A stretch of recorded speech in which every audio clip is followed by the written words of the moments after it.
Ce que m'a dit ce moine dans les Himalayas devrait te faire réagir si tu es en cheminement entrepreneurial et spirituel ou philosophique. Je te donne un peu de contexte. En 2016, j'ai fait mon deuxième voyage en Inde.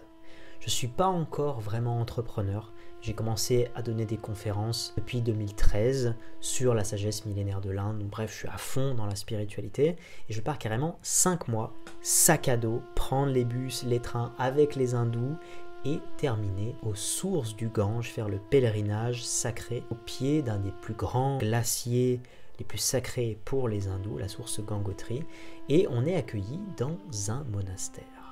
Et là, il y a un moine et on a une discussion ensemble parce que je suis déjà en train de penser à l'entrepreneuriat, au fait que j'ai envie d'avoir un impact sur le monde. Or, la voie spirituelle et la voie de l'éveil, notamment en Inde, indiquent qu'il faut pouvoir se détacher complètement du monde pour atteindre le Graal, l'éveil, le bonheur absolu. Et je lui dis, moi je pense que je peux à la fois suivre une certaine ambition, créer des choses dans ce monde, être en mission, vivre ma passion et en même temps être dans l'éveil, être dans cette recherche de spiritualité, d'amour, d'éveil de conscience. Et lui, il me dit qu'il ne pense pas que c'est possible. Il faut absolument faire comme lui, se détacher complètement du monde, vivre reclus, et que c'est là que les enseignements profonds de l'éveil s'installent et se réalisent.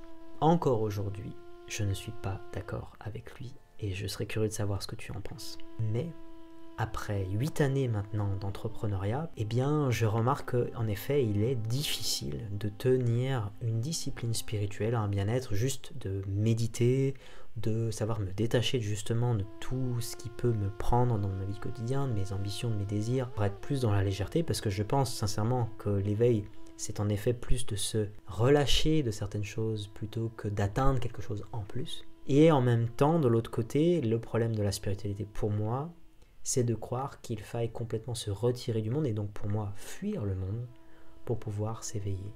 Or, je pense que si on est incarné dans un corps, il y a un sens. Je pense qu'il y a un sens profond à ça.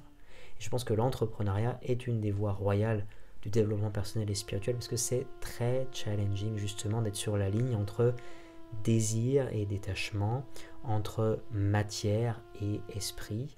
Et puis ça nous met énormément face à ses propres responsabilités parce qu'il n'y a pas un salaire qui tombe tous les mois. Il faut aller soi-même chercher ce qui est nécessaire pour que l'activité puisse tourner. Donc ça nous met vraiment face à nos ombres. Cette voie-là, c'est vraiment une sorte de ligne très fine où prendre soin de soi, de sa spiritualité, du détachement profond, d'aller vers les clés de l'éveil, vers les grandes sagesses, les enseignements et de les pratiquer au quotidien, en parallèle d'avoir de l'ambition, de communiquer, d'être vers l'extérieur et vers l'intérieur, c'est un grand challenge. C'est pour ça qu'il y a environ, maintenant ça fait 4 ans, j'ai lancé le projet des retraites spirituelles pour entrepreneurs qui ont un grand succès. On a fait la 10e édition au Nouvel An, on fera la 11e cet été. Tu peux déjà noter la date, du 18 au 23 août 2025. J'espère que ça t'a parlé. Si ça t'a fait réagir aussi, n'hésite pas à le partager en commentaire. Ce sera intéressant d'échanger sur ce sujet qui est très sensible. À